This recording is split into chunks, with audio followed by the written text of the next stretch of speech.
Bonjour à tous, c'est Elisa, j'espère que vous allez bien. Aujourd'hui, nous allons découvrir ensemble comment cuisiner des pommes d'amour. Vous savez, ces pommes entourées de caramel. Pour réaliser les pommes d'amour, il va vous falloir quelques ingrédients. Tout d'abord, de belles pommes rouges, bien rouges, mais aussi du colorant, du sirop d'agave, environ 120 g, le jus d'un citron, 300 g de sucre, des pics en bois et puis de quoi cuire le caramel.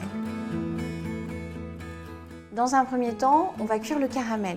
Pour cela, on va faire un caramel un peu différent des caramels habituels. Je n'utilise pas d'eau et de sucre, j'utilise plutôt du sirop d'agave. Pourquoi? Parce qu'il a tendance à mieux accrocher sur la pomme et à mieux fixer ensuite la couleur. Donc vous versez le sirop dans votre casserole, ça a déjà un côté sirupeux.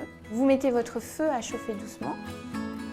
Vous commencez à touiller légèrement le sirop d'agave et vous allez ajouter votre sucre. Ne versez pas tout d'un coup, allez-y progressivement. C'est à ce moment-là que vous montez le feu jusqu'au maximum. Et à partir du moment où c'est au maximum, il ne faudra pas s'arrêter de tourner, pas une minute.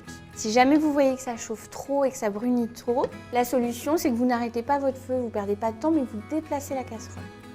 Si vous voyez que ça épaissit trop, le citron va vous aider en fait à liquéfier légèrement votre caramel pour qu'il ne devienne pas trop solide.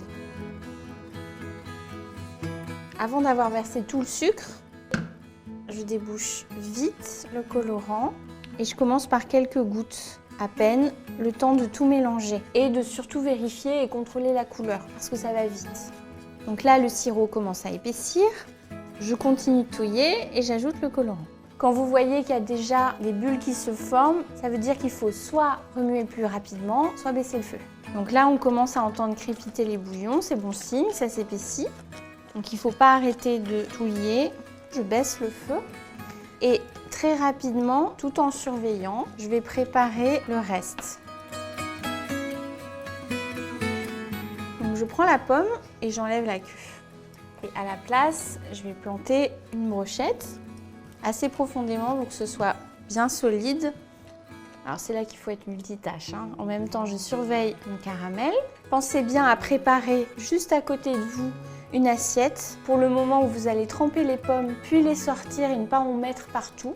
Je débarrasse un petit peu autour de moi, j'ajoute mon citron. Et là, ça commence, on voit le côté sirupeux, ça devient plus épais. Donc je remonte le feu et je laisse caraméliser le tout. À ce moment-là, vous ne bougez pas, vous restez à côté de votre casserole. Ça peut se jouer à 10 secondes près.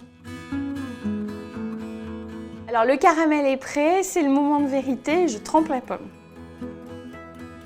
Je l'enrobe, on voit que ça prend, que le sucre accroche bien. Donc je tourne vraiment pour qu'il y en ait absolument partout. Et hop, regardez, on voit bien le caramel autour. C'est appétissant, hein. Et hop là! Et on laisse sécher. Et en même temps, on surveille. Mon feu est un peu haut. Donc j'ai mis à côté pour que ça baisse.